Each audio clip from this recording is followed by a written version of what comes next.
How to decrease bounce rate, your guide. Have you ever dropped, say, a chip on the floor and one of your friends quickly said, 5-second rule?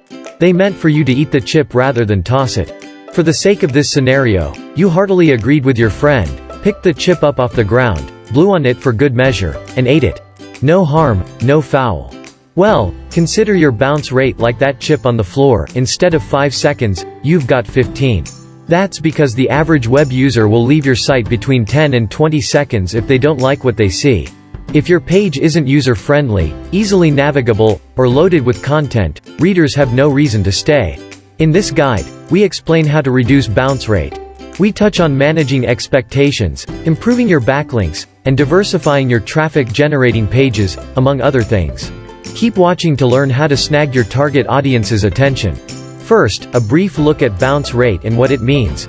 According to Google, a single page session on your site counts as one bounce. When your bounce rate is high, that means a web user pulled up one page of your site, such as the home page, and then left your site without pursuing further action. So, instead of clicking on your products, services, or blog page, they left.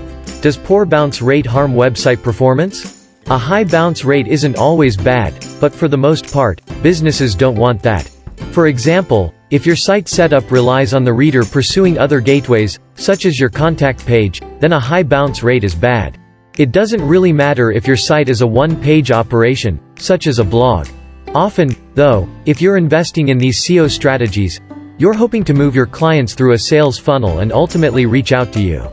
Reasons your readers may be bouncing. It helps to consider this question like an exercise. Put yourself in the shoes of an internet user, not an unlikely scenario, to be sure. What reasons would you have for leaving a site almost immediately? Why would you seek out another authority? Some reasons are subjective, such as a website that's visually unappealing to one person but aesthetically pleasing to another.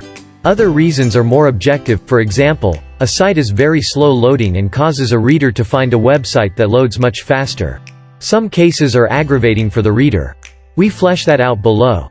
Let's say you have a backlink on another page, but the anchor text implies something different. In this case, let's pretend the link says, "Lunch delivery near me."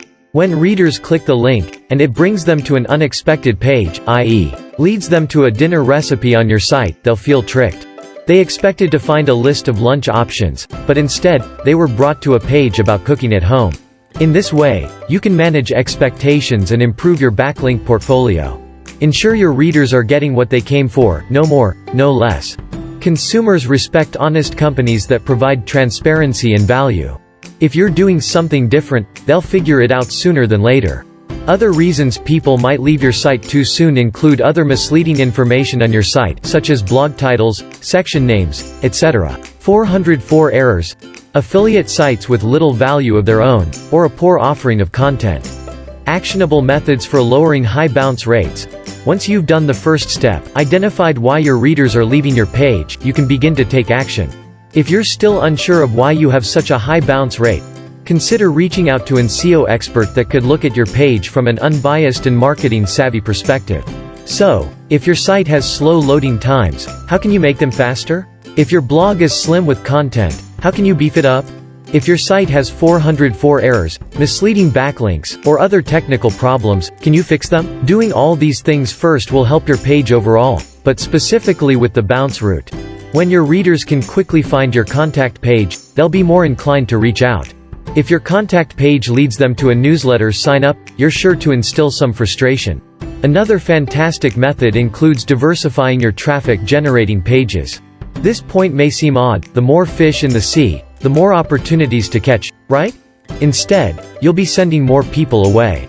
While you'll keep the select few on board that meant to come there, the others with no particular interest in your niche will move on. Rather than targeting everyone, you can keep your traffic-generating pages broad but under one scope or industry. From bouncing to pouncing, if you're producing high-quality content on a user-friendly page, there should be no reason for high bounce rates. If your site is mobile-friendly, easy to navigate, and full of information, your readers will stay there and click on, and on, and on. On the other hand, if your page is experiencing high bounce rates, that's a sign you should change something. Evaluate your page with the guidelines we've given you here today. Let the numbers speak for themselves. Your readers need improvement, and it's up to you to give it to them. We at Odilium's Academy can help reduce your bounce rate and so much more. For everything SEO, click here to book an appointment with us. We'll get your website and your business where it needs to be.